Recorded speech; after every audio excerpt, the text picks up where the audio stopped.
for us as traders to want to be able to take advantage of those support and resistance levels. So that's why we've kind of come up with the V2, which is buying and selling off support and resistance, and that's what we're going to talk about tonight. We're going to talk about why support and resistance are so important in the market, how it affects us, how we can use it in our trading, and whether it's the HVMM, whether it's the Renko, it doesn't matter what system or strategy we're trading. We need to identify where it is, and then we need to respect those levels, because they're really just footprints in the market. They're telling us, they're clues or they're tells. If you play a bit of poker, they're tells as to where there's going to be strength or momentum, or there's going to be somewhere where we're going to get a roadblock and we're just not going to get through. So let's have a look at this this market here, which is the DAX,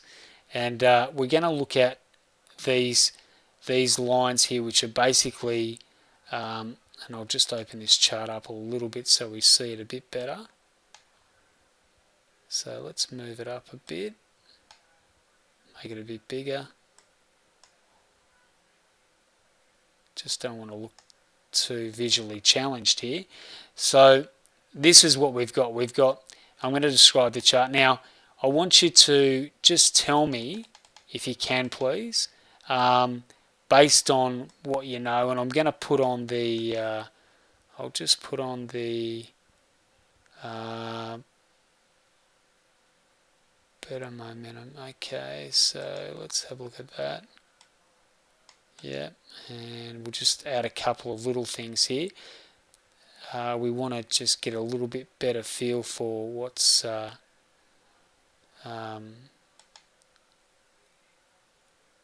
happening. Okay, so, and we'll put the other indicator on there. So what I want you to do is just jot down as your homework for tonight, not homework, but just writing down these color codes. I want you to write down, the red is the buyers. So the red is telling you you've got a buying trend. The white is telling you you've got a selling trend. So the white bars. The yellow is, we know when we've got yellow, we've got, have we got any yellow on there? Let's get some yellow on there. I'll just put that on here for a second.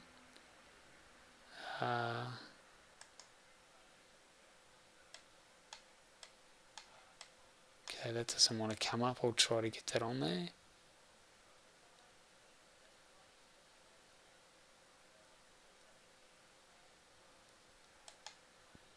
There we go.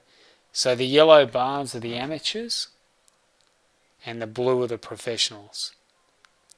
So we're going to go through the colours here, but what we're going to do is, the first thing we're going to do is we're going to concentrate on what's happening on the charts. Now, this is our similar to our, this is called our entry line or our stop line, similar to the profit line on the HVMM. It's just our entry point to get into the market. So it's basically just an indicator that runs with the market displaced, and this is the V2. Yeah.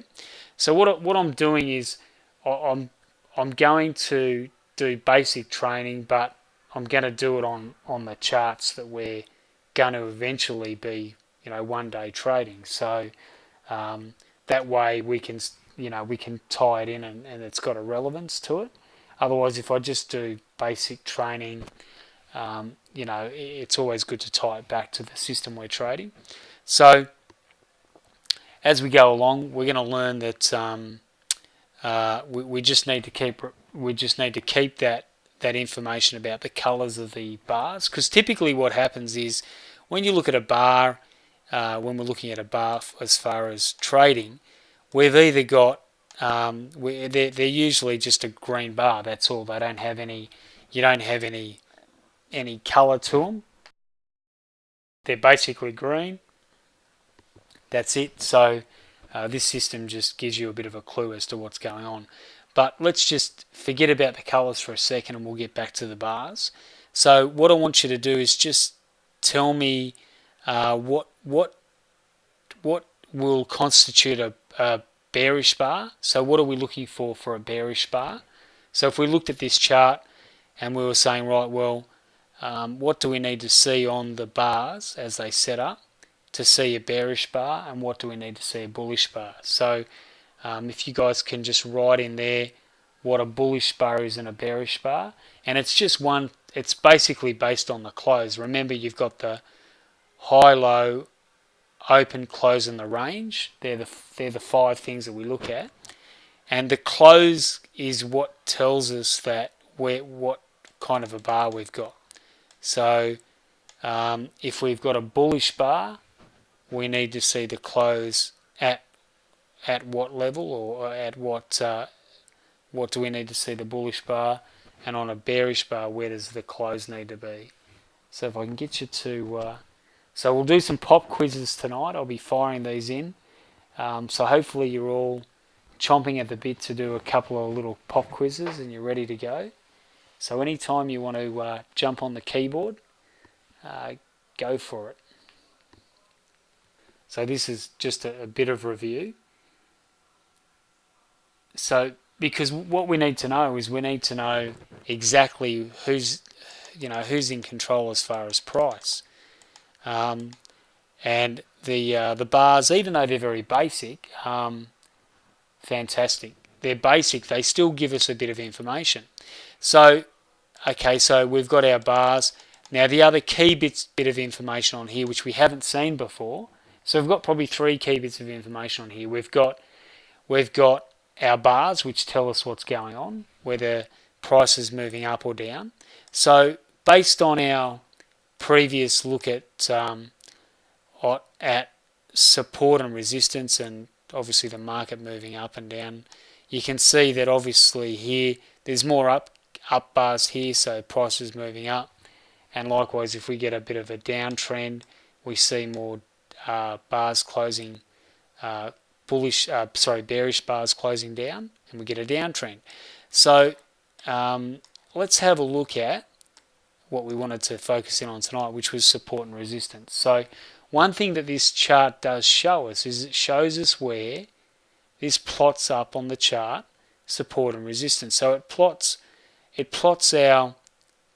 basically plots our support as a red dot and our resistance as a white dot. So everywhere that you see that appear on the chart, it's actually automatically plotting that for you.